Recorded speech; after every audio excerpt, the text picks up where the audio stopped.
Romans 2:1. Some of you accuse others of doing wrong, but there is no excuse for what you do. When you judge others, you condemn yourselves. Judging others means committing a self-incriminating sin. Pag ang tao ay naguhusga sa kapwa, ang sarili niya ang kanyang ipinapahamak. Learn from wise judges. Sino ba ang wise judge? Lord, we thank you for this day. We thank you for life. We thank you for your glory that we can feel, we can enjoy, and we can share with one another. Salamat, Panginoon, sa iyong pag-ibig sa amin at ngayon kayo po ay siyang maging tagapagsalita, tagapangaral. Akayin niyo po kami turuan, cleanse us, and empower us to obey your word. Teach us, lead us. In the name of Jesus, your Son, our Lord, our Savior and friend, we pray with thanksgiving. Wise judges. Napakaraming leksyon ng ibang kwento at ilang kwento sa Biblia na kahit paulit-ulitin mo, ay hindi mo ubusan ng itinuturo. John 8:2. Then early the next morning, he went to the temple, meaning Jesus went to the temple. The people came to him and he sat down and started teaching them. So here, the temple, and the equivalent today, the church, can be a classroom of and for Jesusness. Jesus was in the temple, but he was teaching outside of the temple proper. He was in the grounds. He was in the vicinities of the temple, and he was teaching. And what he was teaching was not the main lesson being taught inside the temple, but he was teaching the very, very wisdom that comes from the Father. He was teaching Jesusness. John 8:3-5, as we continue, the Pharisees and the teachers of the law of Moses brought in a woman who had been caught in bed with a man who wasn't her husband. So here you see a very public intrusion into a very private activity of a woman and a husband of someone else, but these two people were having a relationship. So they brought this woman to Jesus. They made her stand in the middle of the crowd. Then they said, "Teacher, this woman was caught sleeping with a man who isn't her husband." So her private sin is now being made public. The law of Moses teaches us that a woman like this should be stoned to death. What do you say? So Jesus was teaching Jesusness, and the people were now invoking Moses and Mosesness. As we see that a woman, a sinner, was caught in the act, judged according to the law of Moses, condemned by stoning. So here is a showdown. Mosesness, stoning to death, or Jesusness, forgiveness and love. The mob wanted the woman dead. So the temple, and today the church, can be a venue of and for Mosesness, for judging, condemning people. Dalawang magkasalungat na ideya ito, manghusga at hindi manghusga, mangbato at magpatawad, pumatay o magbigay ng buhay. Mosesness in collision with Jesusness. No other story could so clearly define the colliding thoughts or ideas, both recorded in Scripture. So malaki yung tension. Inabutan ng mga taong gustong patayin yung babae, si Jesus na nagtuturo. At alam natin mga katuruan ni Jesus, pagpapatawad, pag-ibig sa kapwa, pagmamahal. Pero eto, obligado siyang sumagot kasi they were appealing to the law of Moses, to the traditions of Israel, daang taon, maaaring 1,000 taon, na ito ang umiiral na kalakaran sa kanila. Pag merong nagkakasala, babatuin hanggang mamatay. And here is Jesus sent by the Father Himself to be the light, to be the embodiment, to be the epitome, to be the realization of the goodness and kindness of the Father's love. May stress talaga dito, may tension, dahil magkasalungat na religiosity ang mga ideyang ito. So ang lahat ay hindi humihinga. Nag-aabang sila, ano kaya ang sasabihin ni Jesus? Kasi pag sinabi niyang huwag batuhin, ibig sabihin, huwag sundin si Moses. At pag sinabi niyang huwag batuhin, huwag sundin si Moses, ibig sabihin, ibasura ang kaugalian, ibahin ang pamamalakad, ibahin ang paniniwala, ibahin ang asal. Sobrang laking tension. John 8, 6-7. They asked Jesus this question because they wanted to test him and bring some charge against him. So you see, kasi alam nila na pag sinabi ni Jesus na huwag batuhin, pwede na ngayong si Jesus ang batuhin. Pwede nang siya ang idemanda at siya ay mapapatunayang nagkasala. Siya na ngayon ang babatuhin, siya na ngayon ang papatayin. Alam na alam nilang iyon ang kakauwian ng usapan. Pag sinabi ni Jesus, huwag batuhin, therefore huwag sundin si Moses. But Jesus simply bent over and started writing on the ground with his finger. Imbes sumagot si Jesus ng salita, ang sagot niya ay gawa. Yumuko siya sa lupa, nagsulat siya sa alikabok, ginagamit ang kanyang daliri. Iniisip ng iba, dahil hindi naman sinabi ng Bible ko ano isinusulat ni Jesus, ay isinusulat niya sa lupa, sa alikabok, yung mga kasalanan ng bawat isang nandun na gustong mambato. Posible naman na yun nga, dahil sa resulta ng kanyang ginawa. They kept on asking Jesus about the woman, not about themselves, but about the woman. Alam niyo, ang isang taong may kasalanan, ang gusto pag-usapan, ibang tao, yung kasalanan ng iba, hindi yung kasalanan nila. The mob insists, because the mob already judged the woman and Jesus. And the mob wants evidence to publicly judge Jesus too. Ang hanap naman nila, hindi yung ebidensya laban doon sa babae kasi meron na sila. Naghahanap sila at gusto nilang gamitin yung babae, yung kaso ng babae, para magkaroon naman sila ng ebidensya laban kay Jesus. So they will hit two birds with one stone. They could kill two people on the same issue, the sin of the woman. Ang babaeng nahuli nila in the act of committing sexual sins could be killed. And if Jesus said, huwag batuhin, Jesus could be killed too. Malaki ang nakataya. Alam niyo kung ba't malaki ang nakataya? Hindi lang yung babae ang nakataya, hindi lang yung buhay niya. At hindi lang si Jesus, bagamat napakalaki nung taya na yon. Nakataya tayong lahat. Tayong lahat na nagkasala at nagkakasala at magkakasala pang muli. Nakataya din tayo sa usapan. Kasi kung ipababato hanggang mamatay yung may kasalanang babae, dapat lahat din tayo ngayon ay batuhin hanggang mamatay dahil tulad ng babaeng yon, makasalanan din tayo. Iba-iba lang ang hugis, korte, detalye ng kasalanan, pero kasalanan pa rin yon. Kaya ang totoo, hindi lang yung babaeng yon ang nakalugmok doon sa kalsada, sa alikabok, na naghihintay na either siya ay mabato o hindi mabato, tayo ang babaeng yon. So anong gusto mong gawin ni Jesus? Ipabato ka? Para hindi siya masisi? Anong gugustuhin ang babaeng yon? Anong gugustuhin natin? Ano ang gusto ni Jesus? Ano ang gusto ng Ama sa Langit? Dahil ang gagawin ni Jesus ay isang pagpapakita ng kalooban ng Ama sa Langit tungkol sa mga makasalanan. John 8, 7-9. Finally, he stood up and said, "If any one of you have never sinned, then go ahead and throw the first stone at her."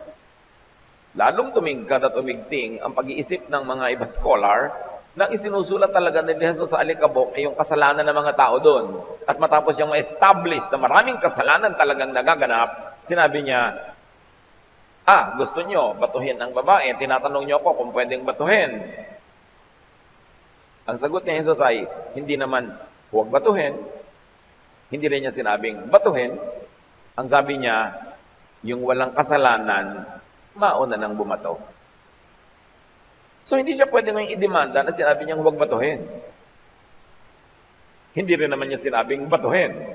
Napakagaling ng sagot. Matapos niyang isulat ang mga kasalanan ng mga tao doon sa alikabok, siyempre, nakikita nila, curious sila kung ano sila sulat. Magkakaroon pa ba ng lakas ng mga loob yung mga taong mambato? alam na alam naman nila na sila din makasalanan. Verse 8, once again, he bent over and began writing on the ground. Nagdagdag pa siya. The people left, one by one, beginning with the oldest. Finally, Jesus and the woman were there alone. Siyempre, lalo sa mga sinaunang lipunan, yung oldest, yun ang pinakamalalakas ang loob, yun ang mga pinaka-may impluensya, may otoridad, at definitely, silang unang babato. Pero sila ang unang umalis. Kasi old sila, alam nila na makasalanan sila. At marahil, in proportion to their age and the length of their life, mas marami silang kasalanan kaysa doon sa bata pa lang. Kaya mas disqualified silang mambato. It was a stroke of great genius, more than Solomonic, yung ginawa ni Jesus. He established the sinfulness of all the judges there present, and then said, yung sinless, bumato. Siyempre, walang naglakas ng loob, bumato. Yung babae was relieved. And remember, ikaw, ako, tayo, ang babaeng yon. Yung iniligtas ni Jesus sa pambabato, yung iniligtas ni Jesus sa kamatayan, ayon sa katuruan ni Moses, ay tayo rin. The Jesus qualification to stone, meaning the Jesus qualification to judge, to condemn, to punish, or kill, or hurt a sinner, is very simple. Sinlessness. Dapat sinless ka para ka pwedeng mambato. No one qualified, of course. No one qualified to be the first, or the next, or the last, to stone the woman, because all have sinned. Dramatic. But the message is very clear. Hindi pwedeng malito ang sino man na nagbabasa ng mensahe. John 8:10-11. Jesus stood up and asked, "Where is everyone? Isn't there anyone left to accuse you?" "No, sir," the woman answered. Then Jesus told her, though I am qualified, I am not going to accuse you either. You may go now, but don't sin anymore. Baka bukas, kaladkad ka na naman nila dito. Araw-araw. Sabi niya, tigilan mo na yan. Napapahamak ka lamang. At ang lahat ng tao ay napapahamak din sa sarili nila. The foolish, self-appointed judges became wise non-judges. This is one of the biggest changes in a human being ever. Yung mga hangal na mga tao, at hangal sila dahil lang judge sila, gusto nilang mambato, di ba kahangalan yun? Kasi ang walang kasalanan, ang lang pwede ang mambato. Nagbagong loob, nagbagong isip. Tinanggap nila sa sarili nila na hindi sila qualified. Tinanggap nila sa sarili nila, therefore, na makasalanan sila. So these people are not beyond redemption because they acknowledge their sinfulness. And in acknowledging their sinfulness, they also acknowledge their disqualification from judging others. Kaya yung foolish judges kanina, ngayon wise non-judges. Kaya wise. Ang wise judge, hindi nagja-judge. A wise moral judge does not judge. At pinag-uusapan natin moral, hindi yung legal.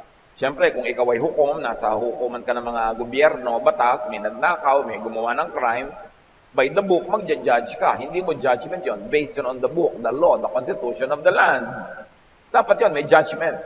Pero yung moral, katulad ng kasalanan ng tao, nangalo niya ba siya, ganito ba siya, ganun ba siya. Pero yung halimbawa, may utang ka sa kapwa, idinimanda ka, of course, it is wise for the judge na parusahan yung nangutang na hindi nagbayad at pilitin siya magbayad according to the law.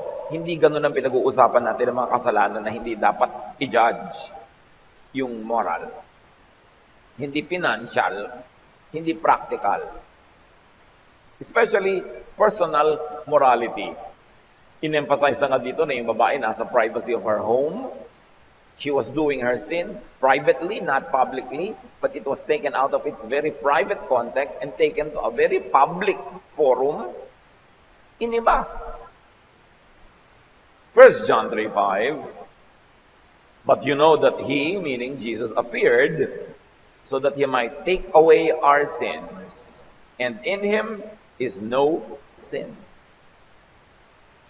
Kaya dumating si Jesus ay para alisin, tanggalin, ilayo sa atin ang ating kasalanan as far as the east is from the west. Ang misyon ni Jesus, tanggalin ang kasalanan, tanggalin ang batik, tatak ng kasalanan, tanggalin ang parusa ng kasalanan, at tinanggap niya sa kanyang sarili yung kaparusahan na yun. Jesus is the only one qualified to throw the first stone and to judge sinners. But Jesus came not to judge, but to take away sin. In fact, to justify. Dumating si Jesus upang alisin ang kaparusahan ng kasalanan, ang batik ng kasalanan, yung tatak ng kasalanan, at yung pagiging outsiders ng mga makasalanan. At hindi lang yon, binigyan pa niya ng justification ng katuwiran ng mga makasalanan. Romans 4:25, Jesus was delivered over to death for our sins and was raised to life for our justification. We are not only pardoned, we are not only excused, we are even justified because of Jesus. Na sa tingin ng langit, tayong mga makasalanan ngayon ay banal. Hindi dahil sa ating personal achievement, dahil sa achievement ni Jesus, kabanalang nagiging atin din pag tayo'y nagpapaligtas sa Kanya at naniniwala sa Kanya.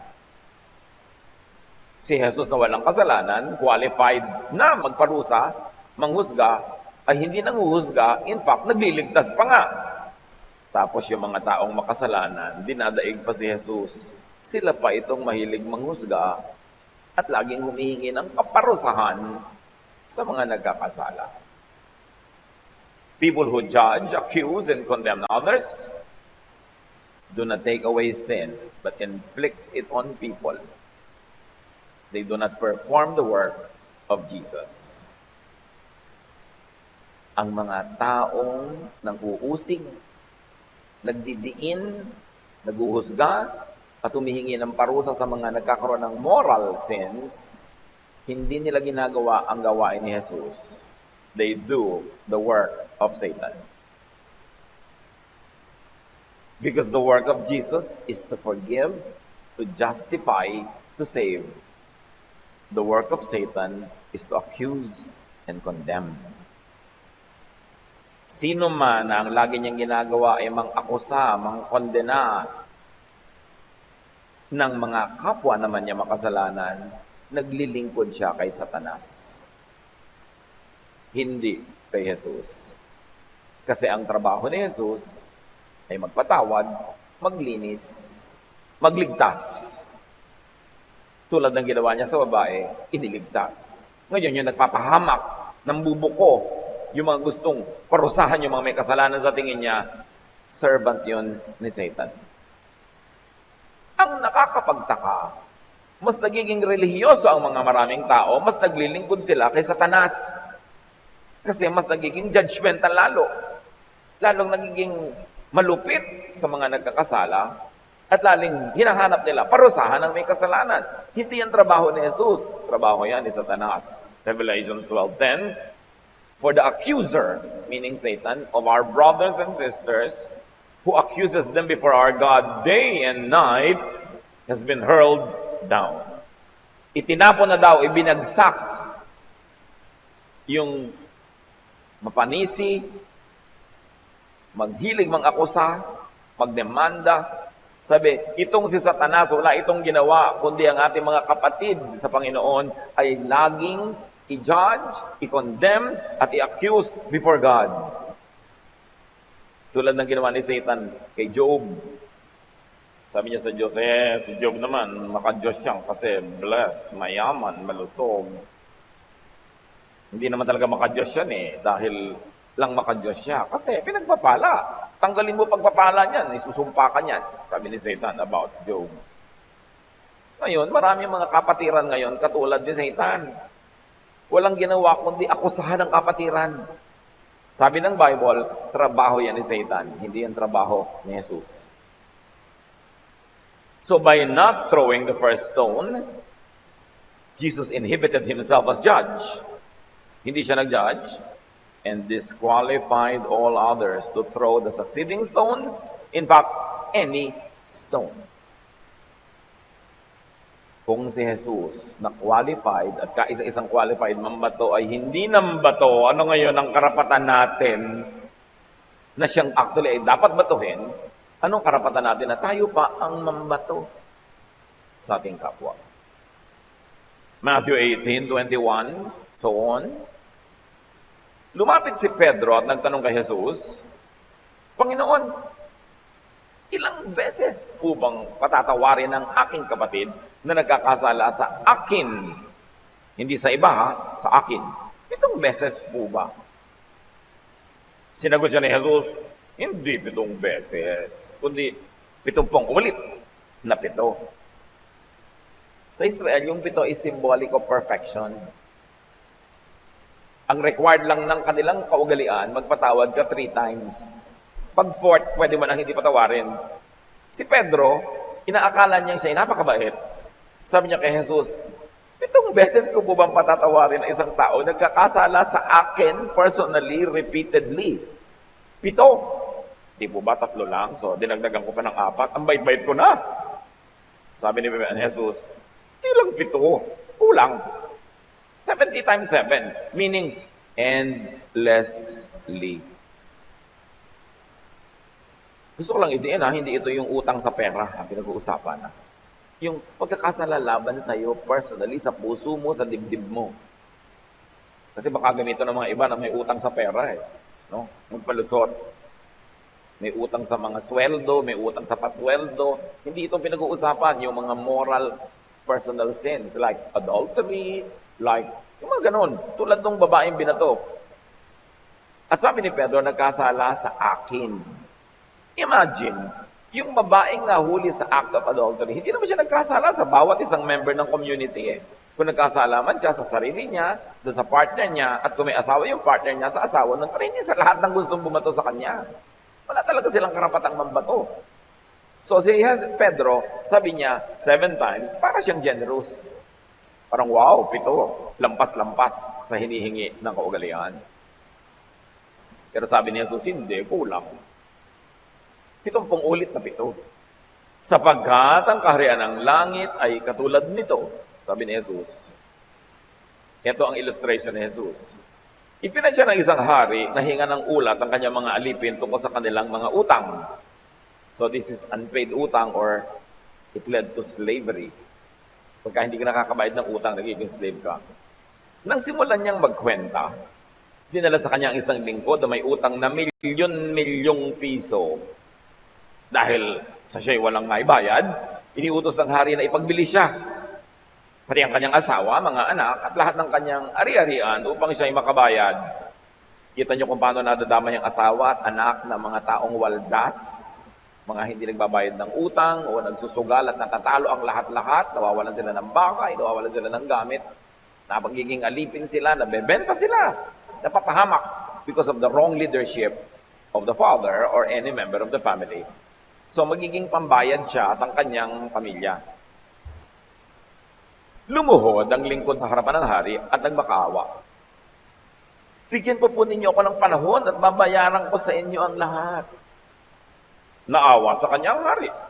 Kaya't pinatawad siya sa kanyang pagkakautang at pinalaya. So awa ang pinairal ng hari representing God. Not justice, but grace, mercy, kindness. Ngunit, pagkaalis roon ay nakita niya ang isa niyang kapwa lingkod na may utang sa kanya na ilang daang piso. So, ang utang niya to sa hari, milyon-milyon. Pinatawad siya.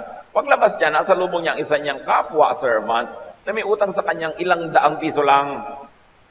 Sinakal niya ito at sabi, magbayad ka ng utang mo. Lumuhod ito at nagmakawa sa kanya. Bigyan mo pa ako ng panahon at babayaran kita.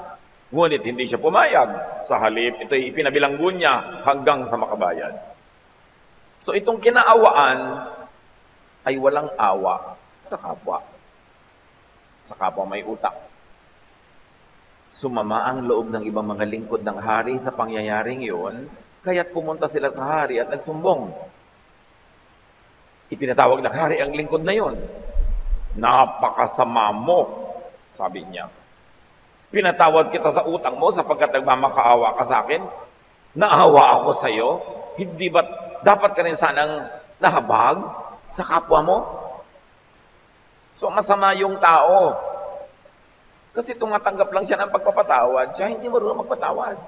At ang laki-laki ng ipinatawad sa kanya, yung maliit na utang ng kapwa, hindi niya ipinatawad. It is sin not to forgive people who owe you. And again, spiritual utang ang pinag-uusapan. Symbolic lang kasi yung kwento. Para madaling kwentahin, ginawang pera.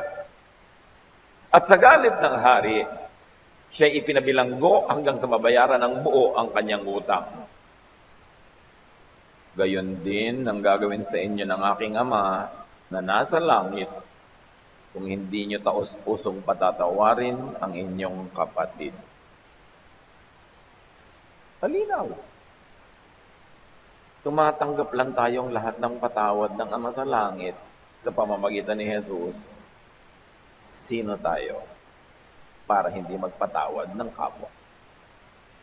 Ang totoo, lahat naman tayo sa Diyos lang nagkakautang. Bihira naman ang kasalanan natin is against other people. Yung pangang hindi naman siya ang na-offend, hindi naman siya ang naatrasuhan, hindi naman sa kanya nagkasala, yung pang mahilig mag-judge. Tulad nung mga tao doon sa kwento. Hindi naman sila kamag-anak ng babae o nung lalaki o nung pamilya nung lalaki. Sila itong galit na galit. Ganyan ang mga taong makasalanan, laging galit. At laging judgment ang gusto na ibigay sa kapwa. At sa ganung tao, galit din ang Ama at judgment din ng Ama ang ibibigay sa kanila. Anyone who judges others invites trial and judgment upon himself. Sino mang nanguhusga sa kapwa ay inaanyayahan ng Diyos na siya man ay husgahan din. Romans 2:1, tulad ng ating binasa. Some of you accuse others of doing wrong, but there is no excuse for what you do. When you judge others, you condemn yourselves because you are guilty of doing the very same things. Perhaps not always specifically the same thing, but generically the same thing. Kasi ang kasalanan, anuman yon, ay kasalanan din. Pare-pareho lang. James 2:10, if you obey every law except one, you are still guilty of breaking them all. Sa 10 utos, sinunod mo ang siyam, hindi mo nasunod yung isa, guilty ka of breaking all the 10. In other words, kahit anong pagsisikap mo dyan, guilty ka pa rin. Kaya walang maglalakas ang loob na bumato kasi lahat guilty. Romans 3:23, for all have sinned and fall short of the glory of God. Romans 3:10, as it is written, there is no one righteous, not even one. Wala ni isang matuwid. Walang righteous, ang meron lang, self-righteous. Yung nagpo-promote ng sarili, nag-aangat ng sarili, walang malinis, meron lang naglilinis-linisan. Walang banal, meron lang nagbabanal-banalan. Walang santo, meron lang santong kabayo. Sabi nga ng kanta. At kung sino ang mas relihiyoso kung minsan, mas santong kabayo. Ang hilig mambato sa kapwa, ang hilig manghusga, dahil lang may namemoryang 10 verses. Dahil lang hindi siya nagkakasala sa ibang larangan ng buhay, pero siyempre may kasalanan din siyang iba. At kung talagang wala na siyang kasalanan, isa na lang natira. Judgmentalism, isa sa mga pinakamalalaking kasalanan kay Jesus yan. So kasalanan pa rin. Kahit wala kang kasalanan ni isa, nang judge ka ng kapwa mo, yun na yung kasalanan mo, may kasalanan ka na rin. Walang ni isang matuwid. No one is qualified to claim sinlessness. No one is qualified to judge others and to throw the first or even the succeeding stones. In the story, the unwise judges became wise non-judges. It's a great story of transformation. Dakilang kasaysayan ng pagbabagong loob, paghuhunos sa dili, pag-iisip, at pagsuri sa sarili. Buti pa sila natuto. We should learn from them. Ano ang sigaw ni Darna? Ding ang bato. Dapat tayo, ding, bitawan ang bato. Hindi tayo dapat mambato. Kasi parang boomerang yan, babalik sa atin tatama.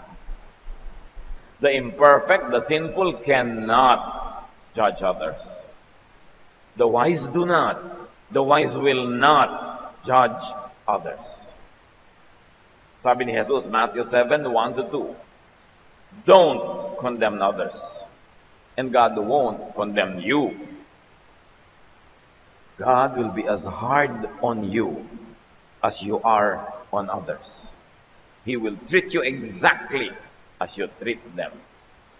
Kanya, huwag kang mangkondena ng iba para hindi ka ikondena ng Diyos. Magiging kasing higpit sa iyo ang Diyos kung gaano ka kahigpit sa iba. Kung paano mo itrato ang iba, ganun ka itatrato ng Diyos. But many still insist, di po ba sabi naman ni Jesus, sin no more? Yes, sin no more. But Jesus did not say, if she sins again, you judge her na. No. This does not allow, entitle, and commission anyone to judge others, even if they sin again.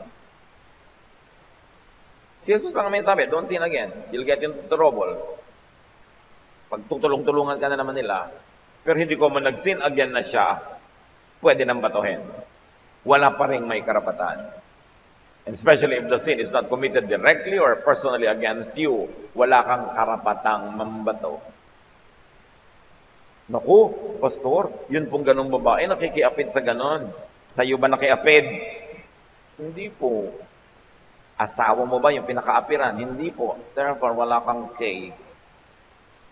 Hindi naman sa'yo nagkakasala, ba't ka nakikialam? Pero yung may utang po sa akin, ayaw bayaran. Ayan, may kaso, pwede. Lalo ko yung utang niya, property, physical, money, binabayaran talaga yan. Pero yung naku, masama po ugali niya, hindi siya mabait sa akin. Moral sin. Sin against the spirit, against the emotion. Patawarin mo na, kasi ikaw din naman, sinasaktan mo ang puso ng Diyos, pinapatawad ka, so magpatawad ka ng iba. Huwag mong gayahin yung katulong na milyon-milyon ang pinatawad sa kanya, tapos yung daan-daan piso lang, hindi niya ipinatawad sa iba. And ask, against whom could people sin?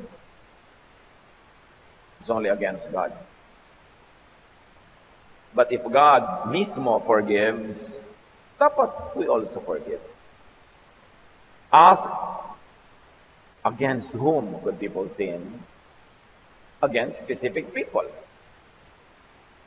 If you sin against specific people, seek forgiveness from the aggrieved. Pero walang karapatan yung iba na hindi kasali sa kwento na i-judge ka kahit may kasalanan ka pa.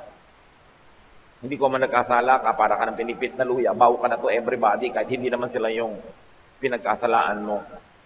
Wala silang pake. Sasabihin mo, hoy, makasalanan ka, hindi ako sa'yo nagkasala, wala kang pake. Then humingi ka ng tawad doon sa taong pinagkasalaan mo, humingi ka ng tawad sa Diyos. Pero yung ibang nanonood lang, wala silang pake na makialam sa'yo. Dapat alam mo rin yung right mo as a child of God. Hindi kita judge, hindi kita savior. So ba't ka nakikialam sa kwento na ito? Okay, magandang magpaalalahanan, but in love. You want to rebuke one another in love, pero yung pinag-uusapan mo sa presence ng iba, hindi rebuke yun. Chismis ang tawag doon. Tapos yung personally, pupuntahan mo lang mag-isa, papaalalahanan mo, maganda yun. Pero hindi pinag-uusap-usapan nyo. At pagkatapos, babatuhin ninyo, huhusgahan nyo. Hindi na rebuke ang tawag doon. Judgment na. The aggrieved is taught to forgive endlessly, 70 times 7, and not to condemn or throw stones. Yung audience, yung Uzi, walang karapatang mag-condemn. Tandaan nyo yun. Tayong lahat, wala tayong karapatang mang-usig sa kasalanan ng iba. At ibidiin ko, liban na lang, may utang sa'yo. Pwede mo talagang singilin yon. Lalo't material thing na nasusukat, at dapat lang talagang bayaran. The ancient context of the law was primitive. Bakit ganun nung araw? Ipinapabato pag nagkasala.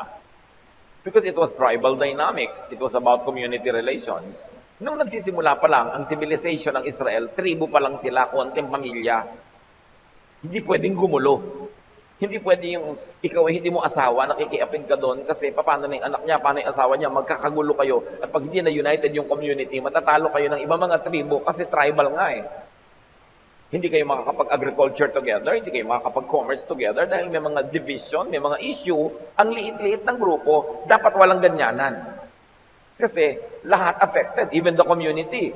Kasi ikaw babae ka, nakiapid ka sa iba, nag-aaway kayo, kamag-anak kayong isa, kamag-anak ng kaibigan ko at ng asawa ko yung isa, di pati kami mag-aaway, magkakagulo tayong lahat. So stakeholder kami, so responsible ka rin sa amin. But that was in tribal, primitive Israel. But from the Genesis to the New Testament, alam natin marami ring nangyaring pagbabago. Hindi naman lahat ng moralidad ng Old Testament carried over to the New Testament. Halimbawa, ng Old Testament, men could marry many women. Even the patriarchs. Si Abraham, pwede niyang anakan yung kanyang katulong. Si Jacob, pwede niyang pakasalan ng 2 babae. Ang dami-dami nilang mga asawa. Kasi ang konti-konti pa nila noon, kailangan nila magparami. Nauubos sila sa mga gera, sa mga sakit. But the times when it was allowed was already different from the time of Jesus, when Israel was already a very established kingdom. It was a big nation with so many people, with big cosmopolitan cities. Kaya may mga turo din si Jesus na, you have heard in the Old Testament, ganito. Pero sinasabi ko sa inyo, ngayon, ganito na ha. Even the sense of morality was changing according to the needs of the community, according to the dictates of the needs of the nation, of the tribe. Kaya hindi lahat ng tribal laws nung araw ay pwede mo nang i-implement sa then already cosmopolitan, big city, Jerusalem. Na iba na ang social dynamics. Nag-iiba ang panahon. Nag-iiba ang mga hinihingi ng panahon. And even in the Bible, you see the response of the people to changing times. Yung mga dating bawal na bawal o hindi na. Katulad nung bawal na bawal kumain ito, bawal na bawal kumain nun, sa Christian time, hindi na. Because most of the commandments of the Old Testament were to preserve the tribe or the nation. Yung bawal kang kumain ng baboy, bawal kang kumain ng sugpo, bawal kang kumain ng ganito, pinauso kayo ng mga priest talaga para ang mga Israelites na huwag makisalamuha sa ibang lahi in Babylon. Most of these commands and these teachings were developed during the captivity in Babylon when the Israelites were together with so many other nationalities all together in the big city of Babylonia. And they were afraid that they might lose their identity and not be able to return as one people to Jerusalem. Therefore, bawal makisalamuha sa ibang lahi. At para huwag sila makisalamuha, eto na yung bawal kumain ito, bawal kumain nun. So paano ka pupunta sa mga bahay ng non-Israelites? Sa iba yung pagkain. Paano ka ngayon mag-host ng kainan sa bahay mo?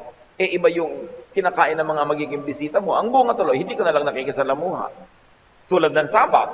Ganun ba talaga kahalaga yon o may function yon? Pag Sabbath sa Babylonia, lahat ng tao, holiday. Dalaw dito, dalaw doon, pasyal dito, pasyal doon. Nakikisalamuha sa isa't isa. So biglang hinigpitan ng mga Jew. Walang kakain sa Sabbath. Walang magtatrabaho sa Sabbath. Walang maglalakad ng ganung kalayo pag Sabbath. Effectively, they were separated from the entire society in Babylon. Kaya si Jesus, Ang dami niyang ginawa nung Sabat. Kasi sinasabi niya, wala na tayo sa Babylon. Iba na ang panahon. Hindi na nagsaserve ng function yung mga rules na yan, na ang tunay lang namang dahilan para ihiwalay tayo sa ibang lahi. We're already an identity, we are a nation, we know ourselves, we can feel secure about going about with foreigners without losing our identity. May mga social functions, yung mga batas na yan, hindi lang laging inilaglag mula sa langit. And to be observed for all time, in all places, by all people. Tinitingnan mo rin, ba't ibinigay? Ano ang purpose? And some of those laws outlived their purpose. Kaya yung batuhan na yan, kung talagang kailangan at dapat, di dapat ipinagawa ni Jesus. Pero dahil hindi niya ipinagawa, ibig sabihin, hindi na kailangan, hindi na dapat. In this personal, private sin, the mob was not even involved or aggrieved or endangered. Hindi naman nalagay sa alanganin ng security nila yung buhay nila dahil yung babaeng yun went to bed with someone, not her husband. They were no longer stakeholders. We are not justifying what the woman did. But what we are saying is, hindi justified yung reaction ng community sa babaeng ito. Kaya yun ang paninindigan ni Jesus, ang linaw-linaw. Why would Jesus not have the law applied if it should have been applied? Ito lang talaga ang tanong. The law of Moses required that this woman be stoned to death. Why would Jesus not have the law applied? Either Jesus was a lawbreaker or a lawgiver.